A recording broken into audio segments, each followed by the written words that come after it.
So, hello and welcome to the New Gig podcast. I'm your host, Glenn Hodgson, and today I'm delighted to be joined by the co-founders of Herio, Levan Asanidze and Gegi Gvazava. How are you doing, gentlemen?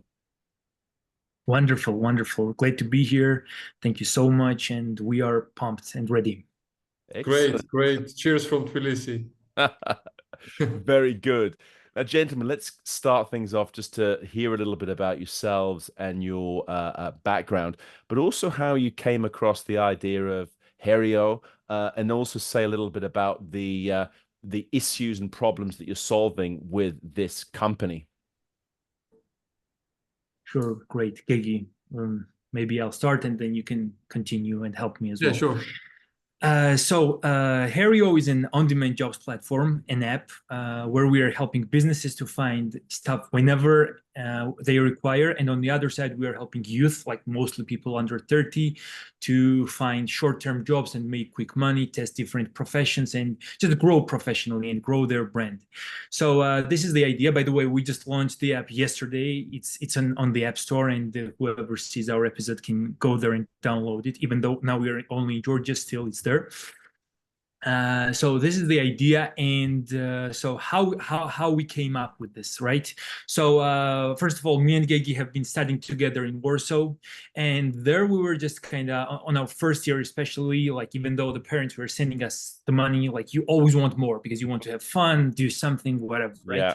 And so it was most of the times never enough, and we were always looking for some job opportunities. And in the first years, especially, it's very hard because you have no connections, no friends, we're working, and it's very, very difficult. So that problem stuck in our heads, and we've discussed that a couple of times. And then after several years later, when we just became the employers ourselves, we found another problem that frequently you require some like youngsters, smart guys who can join your team or join your project, do some simple work for you, and you will be happy and they will get some payment, right? But even this part was quite difficult because we were frequently unable to find the right candidates, and you need to search them, use the like phone, email, everything, and it's hard.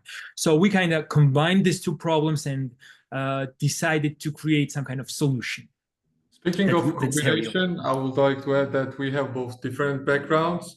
By that, I mean that my previous experiences were more like traditional business and more like related to traditional business connections and actions. And Levan was more like startup guy. So we just 2 years ago we just connected those two experiences and started this job. Plus, as Levan also mentioned, that in Poland and also in the whole world and this region in Eastern Europe, it's more like word of mouth. And when you are looking for a job, you are just hanging out with some people and asking around to get a new job. So we came to this problem when we got back to Georgia as well. So we had this idea for a long, and we decided when we got to Georgia that we need to do something and change it.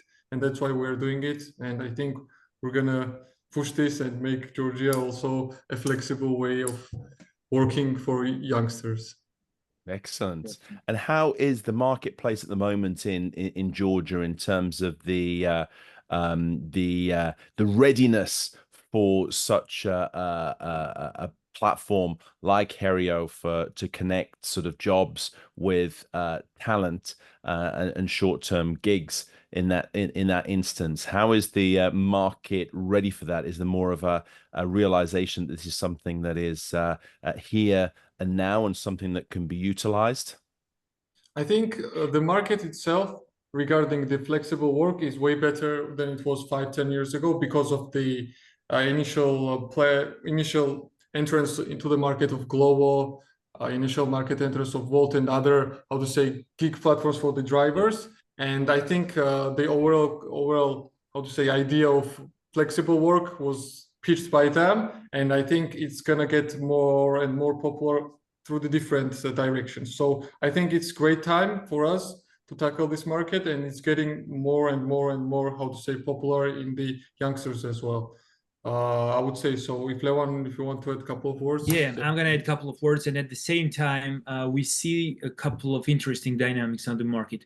So after the COVID, especially in Georgia, and I think in most of the countries that we're targeting and looking at, the dynamics are that the target industries that that we're thinking about, it's hospitality and retail industries, and then tech. So in the first two, the turnover of the employees is exceptionally high. Like people are coming in and leaving in a month. Sometimes people are just leaving even without starting a job. So like you see this dynamic, but then you don't see any ways to solve it, right? Because many companies think that the problem is that they don't have a good HR manager or a recruiter, but in reality they don't understand what are the needs of the potential employees. And at the same time, some of the employees have never thought about the model that we are providing right now, and so the problem is there. But one challenge that we have probably is we need to deliver the information to them. And as Gegi said, Glovo and Bolt and those applications kind of paved the way for us beforehand, but now still there remains a work. However, the demand is there for sure. Excellent. And how is the element of digitalization? How is that transforming the world of work and the availability of the economy to adapt to more platforms, more electronic and mobile-based solutions? I think The only way okay, like yeah, let me the yeah, voice yeah. is lagging, maybe. Yeah, okay, sorry. So what I wanted to say is that, so first of all, if there was no digitalization, definitely our solution will have no point at all. Like we would be not even able like to think about the solution. So we can only be there where people have smartphones and they understand how to use the applications, they are into the tech. So this is number one requirement for us to exist. And I think that in our region, for example, digitalization is quite high, especially we're targeting like larger cities, and that's helping us even more. And generally, anywhere where this model can work and where the future of work can adjust and become more interesting, more dynamic, more flexible, yeah, digitalization is a number one factor for that. Yeah, absolutely. And Gigi, do you want to say a little bit more about that? You had a point on this. Yeah, I mean, generally, digitalization created kind of new professions, new directions for new people to join. So I think for our next steps, we'll be targeting more tech jobs as well to somehow help Georgian freelancers to grasp the market, because our region is not pretty big and there are lots of job opportunities, and they are sometimes lost into translation while using international platforms. So that's our another direction which we want to pursue in upcoming releases of our app. Yeah. And in terms of sort of students, young people, you talked about the need for, they're always looking for work and also looking for flexible work, it seems, as well. So they don't want a more established full-time engagement. They want to be able to fit in with their own studies, travels, leisure activities that they're involved in. Exactly, exactly. We see the trend is I think our favorite example is that when we go to the job fairs, like most of the people are asking us like, can we work whenever we need, or is it like flexible? Because for example, in this region, most of the jobs are still 9 to 5 traditional based. So I Right. think what we are tackling is to bring those like hourly and gig works, and the trend is going upwards, and the generation which we are targeting, which is 18 to 30, mostly the early millennials and the Gen Z, the trends are there and we can feel it, and I think the market is feeling as well. So as you said, I think it's one of the greatest times to tackle this problem, and it's there. It's just needs some, how to say, some solutions to be seen by the people and to be tackled. And how are the companies and organization adapting to this? Are they also operating more of a sort of a gig or a flexible employment mindset, even like fractional roles? So it's not just having one person to fill a role, but more the value that individuals can add over a broad range of activities. That's, It's a I new think, I think that's the most discussed conversation with the businesses we have, because traditional businesses are very, how to say, clumsy, and they don't want to change their rules. But I think through our help and the demand from the youngsters, there should be changes, because the trend is moving. So for now on in this region, the bigger companies are pretty, how to say, not welcoming to do like so, but I think the trend is there, and we are in talks. For the most of the businesses we talk to, we are trying to pursue them to have not one person for this whole 9-hour shift, to have a couple of them, and how to distribute their workforce through the different time scheduling. Yeah, I see. I see. So that's the approach that's been taken. So there's more of a an openness from the employer's side to look at solutions which are a bit more focused on choice and flexibility. Exactly. Definitely because I mean they don't even have another way, another option, because they are experiencing this drainage of the staff. And so whenever we approach them and we offer something else, even though some of the businesses may have never heard of that type of solution, it's still interesting for them, only because there is no other options. So I think the more time passes, I think the market dynamics will work in our favor. Yeah.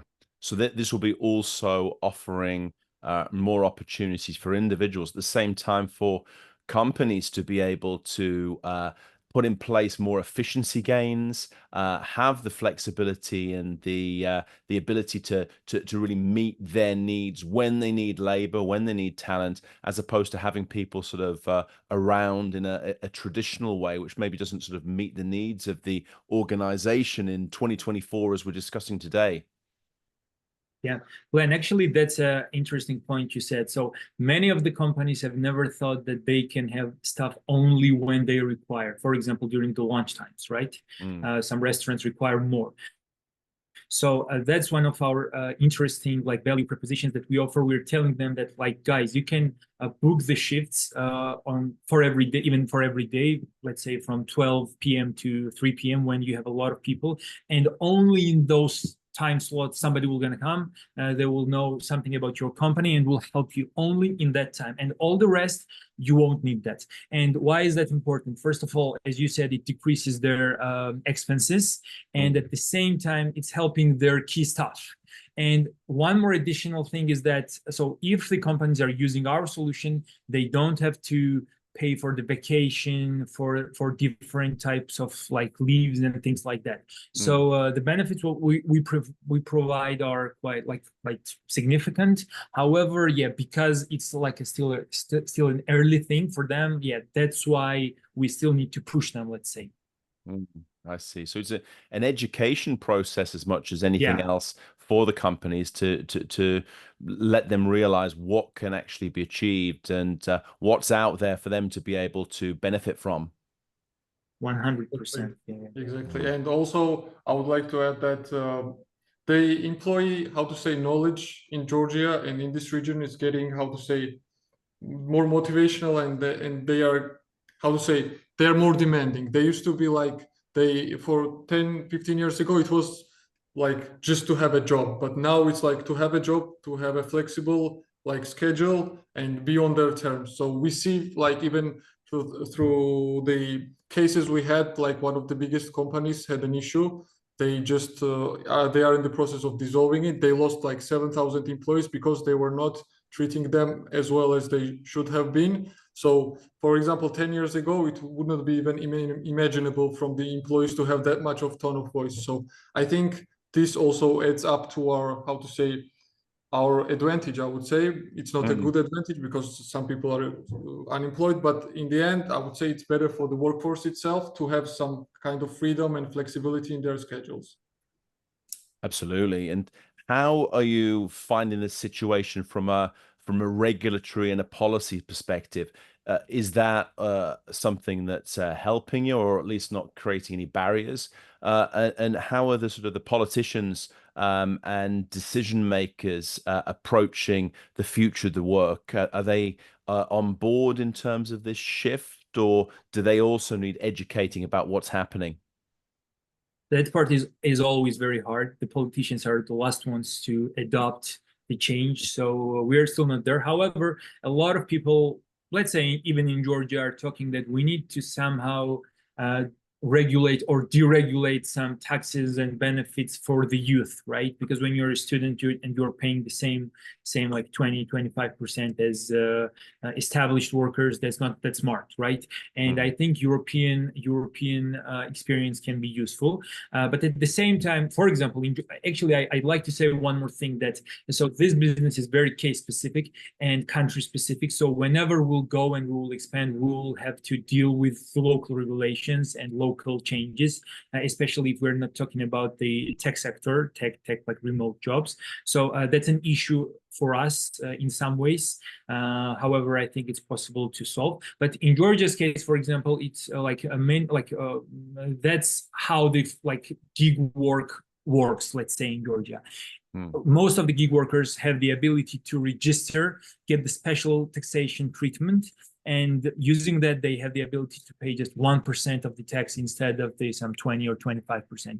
So it's a wonderful opportunity. And of course, we're gonna use that to our advantage. That's gonna be like nice leverage for us. And yeah. It sounds like a great advantage and a great key incentive. differentiator. Go ahead. Sorry, but you saying there's something specific about that point, because it sounds very good for freelancers to have that extremely reduced rate of tax. Exactly. I think we lost Levan in the meanwhile, but the thing is that it would give us huge upper hand for the... Amazing. Yeah, exactly. Yeah, please, Gegi, go ahead. No, I'm here. I can hear you guys. Yeah, you're back. We lost you for a couple. Yeah, I think this is a huge advantage on the local markets, because not only us, many other platforms are leveraging it as well. Like, for example, freelance work is not taxable, only 1%. So yeah, that's another key advantage for the workforce itself, and for us as well, to get more and more clients onto our platform. Absolutely, and it's a great advantage. I mean, thinking about some of the sort of Western European markets that we deal with, it's very high levels of taxation, large barriers for the platforms, but also for the individuals who want to be open talent and give their skills, knowledge, and expertise to companies and organizations. There's a great deal of problems that are faced by that, and it's a very complex and expensive procedure in a lot of places. So this kind of facilitation for open talent, I think, sounds like a very exciting solution, and something that will certainly drive the sector more thoroughly than other areas as well. Exactly. Also, there is another update on the Georgian market, since we're discussing it, and it would be interesting for you as well. From the government side, I think they are starting to get feedbacks from the communities, and they are trying to get more and more into the perspective that they want to add hourly payments, compulsory for some industries like medical staff, for the logistics and retail. But I think they will start through the medical stuff, because it's not compulsory, or there are no minimum wage requirements for the hourly work in Georgia and this region generally. So it's up there. So I think, as back to your first question, this is really good timing, perspective-wise, from even the legislative ways, and from the business way, and from the workforce way. Both three are in the uphill trend. So I think it's best time for us to tackle the market right now. Absolutely. And what are the plans for Herio into the future? Is it to remain within the Georgian market, conquer that, and move out within the region, or how does expansion look like? So basically,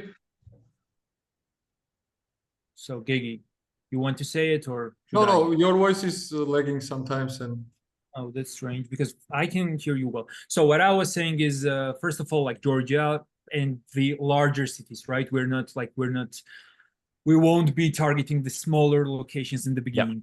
Well, this is the first thing, then the Caucasus region, like Azerbaijan and Armenia, and then like this is a definite plan. And then we have different options, right? We still need to think about that. One option is going to the Eastern Europe. That's interesting. However, due to the regulations, it can be a challenging thing. Another option that we've looked through and we've been there, and it's an interesting dynamic. The market is growing, is GCC, like Saudi Arabia, like Arabian Peninsula, and Saudi Arabia, especially Qatar as well. Those markets are very promising. They are interested as well, and there can be some nice collaboration. So we're still early to judge the like larger like global expansion points. However, among those two, and the third option, which is very popular in Georgia, and Gegi loves that more than me, is going to the Stan countries like Kazakhstan and Uzbekistan, those countries. And so many Georgian startups have gone there, and they're quite successful. And it's an option as well, but we still have to decide upon that. Yeah. Overall, I would like to add on it that we will treat Georgia as a, how to say, our testing ground, and due to the various type of users and the region as well, the Caucasus region is very interesting for the startup testing from the business wise and from the workforce wise as well. There are lots of talented people here through different, how to say, in tech direction, in hospitality direction. So we'll treat this region for our testing grounds, as I said, and then yeah, as Levan said, we have a couple of options to take our app to. Exactly. Well, congratulations on the launch. It's out there in the App Store now, so workers, corporations can actually sort of get on board in terms of being able to find the talent they need, and individuals can find the opportunities that they want at the right pace, the right time, and the right place. So I think it's fantastic what you're doing in terms of giving the tools to all angles in the labor market to be able to give them more choice and flexibility. Thanks a lot. Thanks a lot. And it's kind of exclusive information, you know, because we just launched yesterday on App Store. So that's Fantastic. like a historic event on this podcast. Like when in future we'll become a unicorn, that's the video people will be using. Exactly. It really is. Well, thank you for sharing the background. Really, the best of luck with the rest of the journey, and look forward to hearing more as the solution increases and develops over time. Brian, thank you so much. This was a wonderful opportunity. Actually, this is our first podcast about Herio, so it's another historic and symbolic moment for us, but not the last for sure. And so Definitely not. To you as well, we're big supporters of yours and your podcast. Thanks a lot. Thanks a lot. Thank you, gentlemen.